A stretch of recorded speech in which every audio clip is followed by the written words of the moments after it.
Hi students, welcome to this class.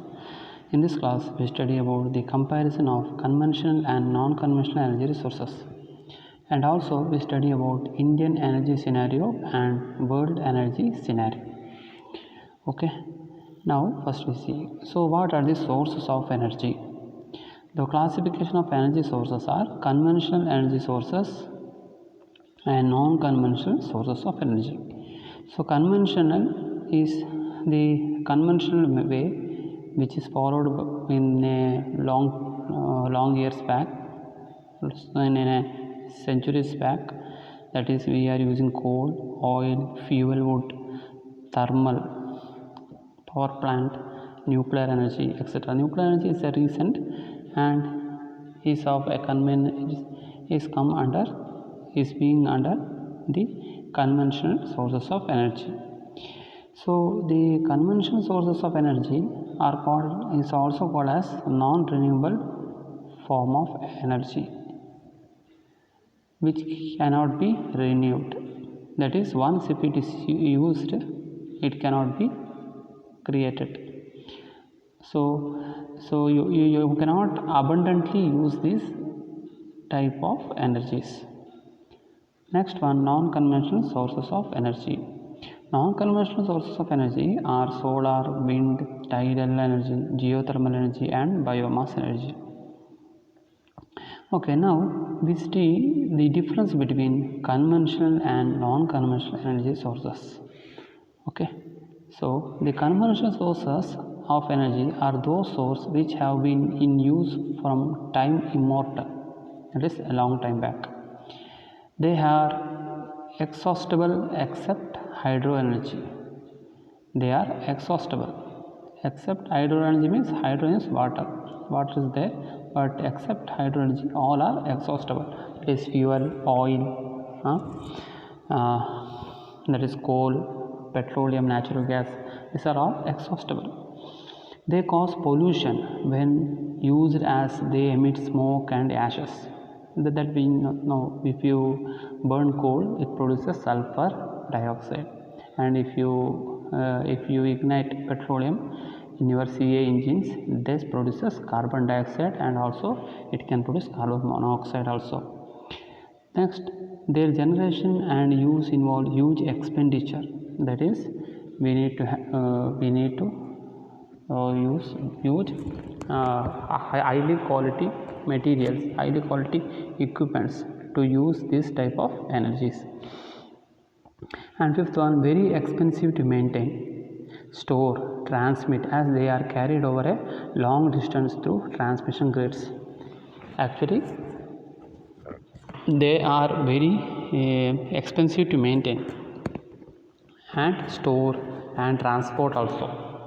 While you can see the oil from Saudi Arabia and this type of countries is being transported to India through ships. So this requires lots of transportation charges also, and maintaining is also a huge problem. And storing and maintaining also, it requires cost. Cost is very expensive. Examples are coal, natural gas, water and firewood. Water means in the hydrothermal power plant, in a hydro power plant, we require reservoirs. So in order to construct the reservoir, we need to occupy acres of land, thousands or 12,000 acres of land, and so that we need to compensate the environment. So it will severely affect the biodiversity of the particular places. So these are all the main problems of conventional energy sources. And in the non-conventional energy sources of energy have generally been identified in the recent past. But conventional is immortal, but non-conventional is just within a 1 or 2 century it is being identified. They are inexhaustible. Conventional are exhaustible, but non-conventional are inexhaustible. Generally, these are pollution free. Conventional will cause pollution, but non-conventional will not cause pollution. And in non-conventional energy source, they are low expenditure required and less expensive due to local use and easy maintenance. That is, low expenditure, less maintenance, less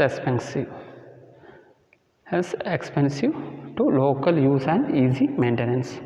And sixth is examples are geothermal, solar energy, wind energy, tidal energy, biogas and nuclear energy.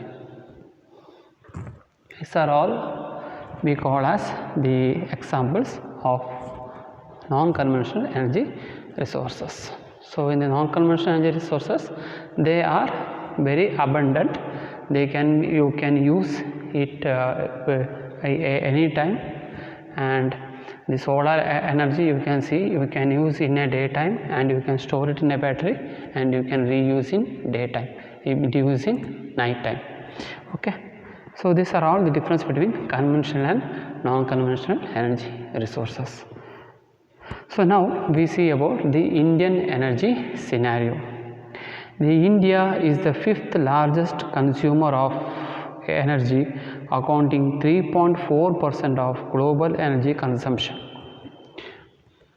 Is the fifth largest consumer of energy and rich in coal and renewable energy. Renewable means mainly solar, wind, tidal energy. We are in rich. And very small hydrocarbon reserve, that is 0.4%. We don't have any hydrocarbon reserves here, very small hydrocarbon reserve. And 25% of primary energy needs is met by imports, through oil, through petroleum and all. We are meeting the 25% of our primary energy needs. Per capita consumption of energy is low. Per capita means the per person energy consumption is very low. So energy is mainly consumed in the industries. Energy intensity is one among the highest. So in this slide we see what is energy intensity, and the commercial energy consumption is only 50%. So source wise consumption of energy, so we can see coal is accounting 44% and lignite 2%. Lignite is we call as soft coal. It consists of moisture, so that we call as lignite. Then crude oil 34%, and we know that electricity from hydro, nuclear and other resources 13%, natural gas 7%. So the source wise energy consumption, we can see the most of the energy consumption, the majority is from the coal. So consumption of electricity by sector in 2017-18. So we can see this, the most of the energy is consumed in this one is of industry, 42%. 42% of energy is consumption is through sector is industry sector. Next comes domestic sector. Domestic sector means the household, etc. And next comes the agriculture sector. So this is not good for the growing economy as India. Actually agriculture sector should be coming next, but you can see the domestic sector is second and third is agriculture sector, and fourth is the commercial, that is shopping complex, etc. and fifth is traction and railways, and the others means we can say the hospitals and etc. There it comes 6%. Okay, so the total consumption is 11,000 1,13,244 gigawatt hour is the total consumption of the energy. So energy is equal to watt into E is equal to W into T, P into T. So power consumed per a particular time is called as the energy. It is energy we can measure in terms of kilowatt hour. So that is why the total consumption of energy is 1,13,244 gigawatt hour. Okay. Next one, the electricity consumption in industry sector and domestic sector has increased at a much faster pace compared to other sectors during 2008-9 to 2017-18. And with a CAGR, that is cumulative average growth ratios of 8.39% and 7.58% respectively. The loss of electricity due to transmission has decreased from 25.4% during 2008 to 2009 to 21.15% during 2017 to 2018. So the transmission loss is severely decreased and the electrical consumption is being increased. The consumption of energy in petajoules in forms of coal and lignite was highest, which accounted for about 44.1% of total consumption. So we can see the coal and lignite, and we can see the coal and lignite is the consumption is very much higher to the other sector during 2008 to 9 to 2017 to 8 with cumulative average growth ratio 44% of total energy consumption during 2017 to 18. Crude oil was second, while the electricity was third. The per capita energy consumption during a year is computed as the ratio of the estimate of total energy consumption during the year to the mid-year population of the year. Total energy consumption of the year, that is the per capita energy consumption means the energy consumption per individual, that we call as the per capita. Total energy consumed in a particular country by the population in the mid-year of the country. Say in our India we are having 135 billion peoples. So, if you are having 13,244 gigawatt, so this divided by the 1.3 billion, that will cause your per capita. So we can see the per capita consumption is increasing gradually. That is, actually if the per capita consumption decreases, then the energy need is increased. If the per capita consumption is increasing, then we are increasing the energy, we are increasing the electricity generation with the increase in the population. Population increase ചെയ്യുന്നതനുസരിച്ചിട്ട് ഇവിടെ electricity പ്രൊഡ്യൂസും ചെയ്യുന്നതും increase ആവുന്നുണ്ട്. അപ്പോൾ ഇത് നേരെ തിരിച്ചാണെങ്കിൽ, അപ്പോൾ population കൂടുക, electricity ഇത് generation കുറയുക ചെയ്യുകയാണെങ്കിൽ ഈ പെർ ക്യാപിറ്റ ഇൻകം കുറയും, പെർ ക്യാപിറ്റ കൺസംഷൻ കുറയും. സോ ഇവിടെ പെർ ക്യാപിറ്റ കൺസംഷൻ കൂടുന്നതുകൊണ്ട് പോപ്പുലേഷൻ ഇൻക്രീസ് ചെയ്യുന്നുണ്ട്, അതേപോലെ അതിൻ്റെ കൺസംഷനും കൂടുന്നുണ്ട്.